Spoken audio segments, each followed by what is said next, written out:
পুরনো খাল, খাল পাড়ে কয়েকটা তাল গাছ, একটা নড়বড়ে বাঁশের সাঁকো, আর তার পাশেই তিনজন কিশোর কিশোরী, ঋদ্ধি, রূপম আর নেহা। ওরা বসে গল্প করছে। স্কুল ছুটি হয়ে গেছে ঘন্টাখানেক আগে।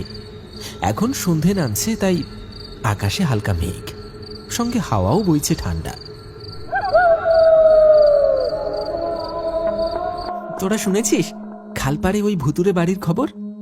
ওই খালের ধারের বাড়িটা, যেটা এখন ভেঙে পড়েছে আর কেউ থাকেও না? হ্যাঁ, সবাই নাকি বলে রাত 12টার পর ওই বাড়ির জানালায় একটা মেয়ে দাঁড়িয়ে থাকে, একদম সাদা কাপড়ে, চুল এলোমেলো। কোনো মানুষকে দেখতে পেলে তাকে ডাকে, আর যে যায় তাকে নাকি মেরে ফেলে। আমিও শুনেছি এই কথা। ওটা ছিল জমিদারের মেয়ের আত্মা। বিয়ের আগের রাতে গায়ে আগুন লাগিয়ে আত্মহত্যা করেছিল।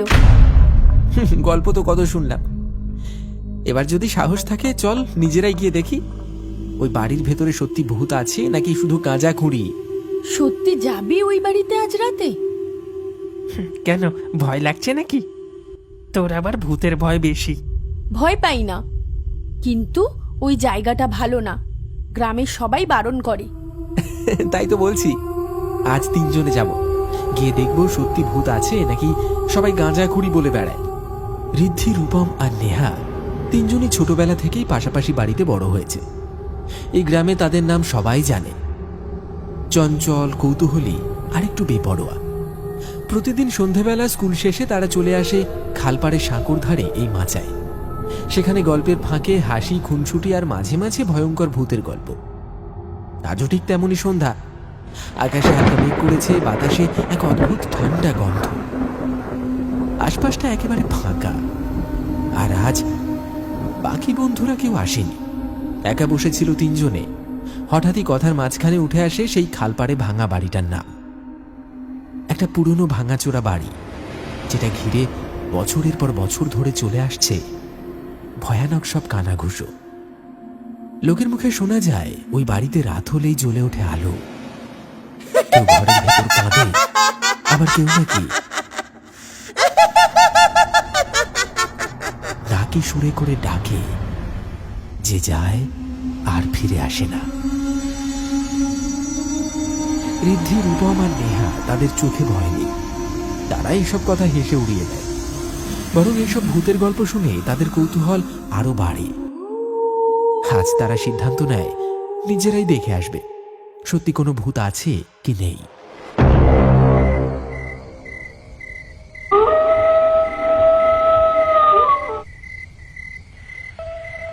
তিনজনেই হাতে লাইট নিয়ে রওনা দিয়েছে সেই ধ্বংসপ্রায় বাড়ির দিকে। চারপাশ নিস্তব্ধ, ফাঁকা রাস্তা ধরে ধীরে ধীরে হেঁটে চলেছে তারা।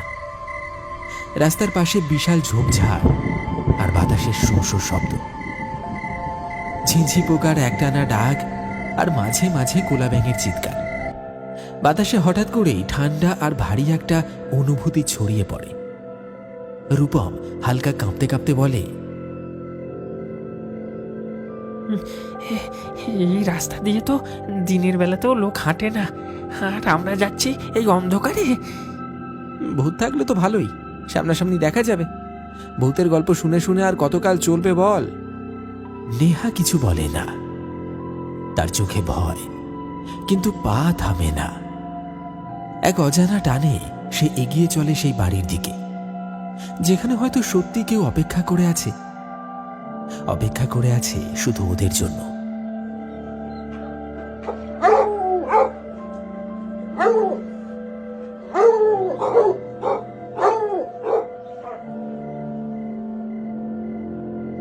রূপম, লাইটগুলো ঠিক করে এনেছিস তো? ভিতরে ঢোকার পর যদি ব্যাটারি ফুরিয়ে যায় তাহলে কিন্তু বেজায় মুশকিল হবে। আরে না না, টেনশন কিসের? কাল রাতেই আমার বাবা একদম নতুন ব্যাটারি লাগিয়েছে। চল চল চল, নির্ভয়ে চল।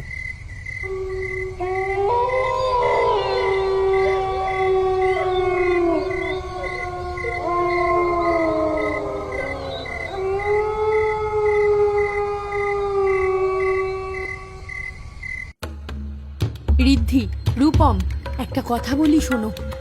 ভেতরে ঢোকার আগে আর একবার ভেবে দেখো, এই জায়গাটা ঠিক স্বাভাবিক নয়। আমি বলছি এখানে কিছু একটা গড়বড় আছে, আমাদের বিপদ হতে পারে। আরে এত ভয় পাচ্ছিস কেন? আমরা তিনজন একসাথে আছি না। আরে ভয় পাওয়ার কিছু নেই, চল চল। তারা তিনজন ধীরে ধীরে এগিয়ে এসে দাঁড়ালো সেই অভিশপ্ত ভুতুড়ে বাড়ির সামনে। ঘোর অন্ধকারে চারিদিক নিঝুম, নিস্তব্ধ। আশেপাশে কোনো জনমানবের চিহ্ন নেই, এমনকি ঝিঁঝি পোকার একটি ডাকও শোনা যাচ্ছে না। তিনজনের চোখে ভয় স্পষ্ট, কারো মুখে কোনো কথা নেই। তারা চারপাশটা ভালো করে তাকিয়ে দেখল সামনে দুটো তালগাছ মাথা উঁচু করে দাঁড়িয়ে আছে, যেন যেন পাহারাদার। হাওয়ায় গাছের ডাল দুলছে ভয়ঙ্কর ভাবে। এক মুহূর্তে গা ছমছম করে উঠল তাদের। দূর থেকে ভেসে আসছে শিয়ালের ডাক।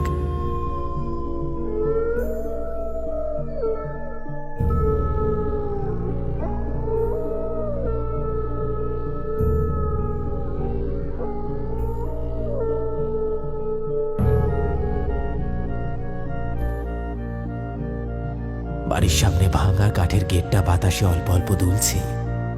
হঠাৎ নেহা ফিসফিস করে বলে ওঠে, ওই, আমার কেমন অস্বস্তি লাগছে। এই জায়গাটায় কিছু একটা গন্ডগোল আছে, আমি সেটা বুঝতে পারছি। আমাদের ভেতরে যাওয়া ঠিক হবে না। নেহা, আমরা ভাবতুম তুই খুব সাহসী, কিন্তু তুই যে একেবারে ভিতর ডিম। তুই আমার সাথে চল, ভিতরে কিছু নেই রে। তিনজন ধীরে ধীরে কাঠের দরজাটা খুলে বাড়ির ভেতরে পা রাখল।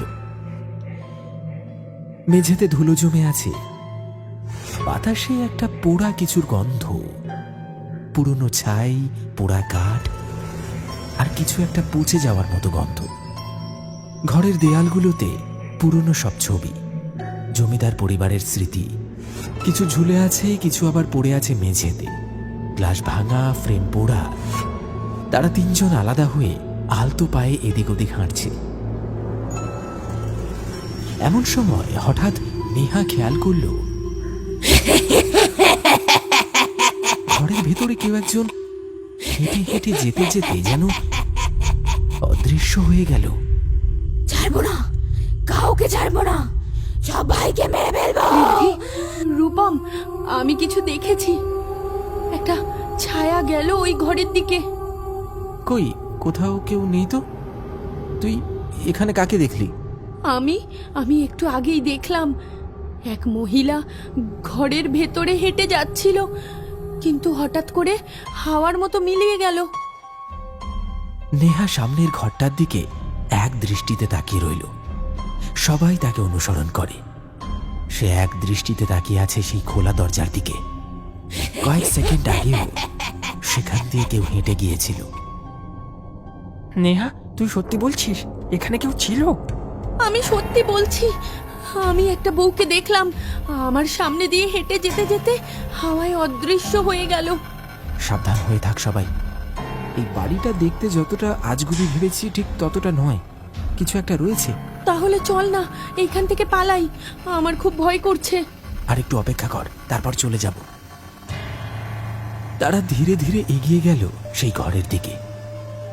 দরজার কপাটটা আধ খোলা। হালকা ঠান্ডা বাতাস আসছে ভেতর থেকে, আর ভেসে আসছে কারণ নূপুরের শব্দ, যেন ভেতরে কেউ হেঁটে চলে বেড়াচ্ছে। রীতি কাঁপা কাঁপা হাত বাড়িয়ে দরজাটা ঠেলি। একটা ক্যাঁচ ক্যাঁচ শব্দ করে ধীরে খুলে গেল পুরনো কাঠের কপাট। ঘরের মাঝখানে একটা পুরনো কাঠের বিছানা, আর বিছানার একপাশে পড়ে রয়েছে একটা কঙ্কাল।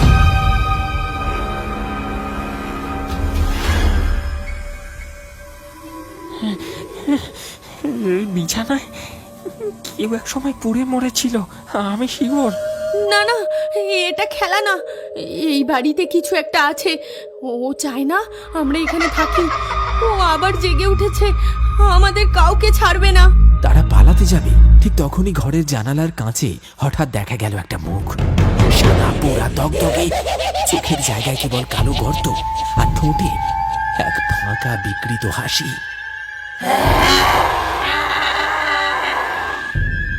তিনজনে একসাথে চিৎকার করে পিছিয়ে আসে। হঠাৎ করে দরজাটা ভেতর থেকে বন্ধ হয়ে যায়।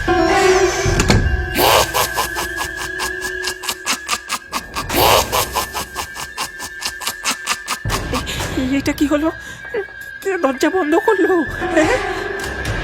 হঠাৎ করে ঘরের বাতাস ভারী হয়ে উঠল। একটা পোড়া গন্ধে গোটা ঘর ভরে উঠেছে।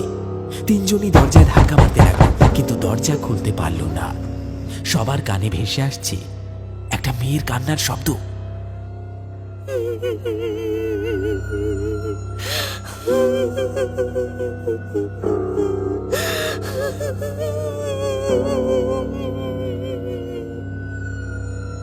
কে আছেন? দয়া করে আমাকে যেতে দিন। আমাদের ভুল হয়ে গেছে। আমরা আর কোনোদিন আসবো না। তোরা কেন এসেছিস আমার ঘরে? তোরা জানিস না আমি এই ঘরেই থাকি? তোরা আমাকে কেন বিরক্ত করতে এসেছিস? আমি তোদের কাউকে ছাড়বো না। আমরা এত কিছু জানতাম না। আমরা শুধু জানতে চেয়েছিলাম এই কথা সত্যি কিনা। সব সত্যি, কিন্তু তোরা এসেছিস মজা নিতে। সবকিছুতেই হাসি ঠাট্টা। আজ তোদের মজা দেখাবো। ঘরটা যেন হঠাৎ ঠান্ডা বরফের মতো হয়ে উঠল। তারা অনেক চেষ্টা করলো সেই ঘর থেকে বেরোনোর। তিনজনই দরজায় ধাক্কা মারছে, কিন্তু তবু দরজা কিছুতেই খুলছে না। আর ঠিক তখনই নেহা ধীরে ধীরে পেছনে তাকালো আর দেখতে পেল ঘরের এক কোণে একটা নারী মূর্তি সাদা পোড়া শাড়ি পরে দাঁড়িয়ে আছে। চুল এলোমেলো, মুখে আগুনের পোড়া দাগ, আর চোখ দুটো পুরো কালো, যেন শূন্যতা। রূপম, রূপম, ওটা কে? ওর মুখে কোনো চোখ নেই, শুধু একটা পুড়ে যাওয়া গর্ত। আমাদের সত্যিই ভুল হয়ে গেছে। আমাদের ছেড়ে দাও, আমাদের ক্ষমা করে দাও। ঘর জুড়ে ভেসে বেড়াচ্ছে পোড়া মাংসের গন্ধ, যেন কোনোদিন কেউ আগুনে পুড়ে মরে গেছে এইখানে। তাদের তিনজনের শ্বাস প্রশ্বাস ক্রমশ ভারী হয়ে উঠছে। নেহা গলার কাছটা চেপে ধরে বলছে, আমার নিঃশ্বাস বন্ধ হয়ে আসছে। এখান থেকে বেরোতে হবে এক্ষুনি। ঋদ্ধি দেয়ালের কোণে ঠেস দিয়ে দাঁড়ায়, ঘামছে। তার চোখের সামনে সেই ছায়ামূর্তি ধীরে ধীরে উপরের দিকে উঠতে শুরু করে। তার চোখ দুটি এখন আগুনের মতো জ্বলছে দাউ দাউ করে। মুখে সেই বিভৎস হাসি আর ছেঁড়া দাঁত।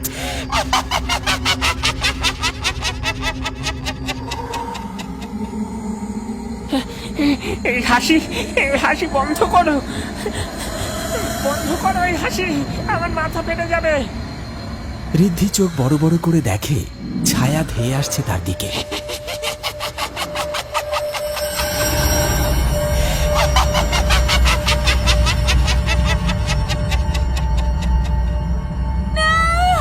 নেহা হঠাৎ করে আর্তনাদ করে মাটিতে পড়ে যায়।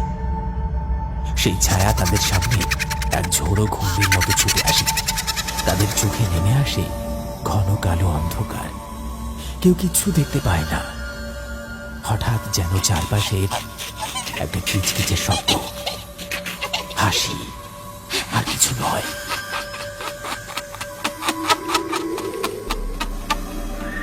তিনজন মাটিতে ঢলে পড়ে।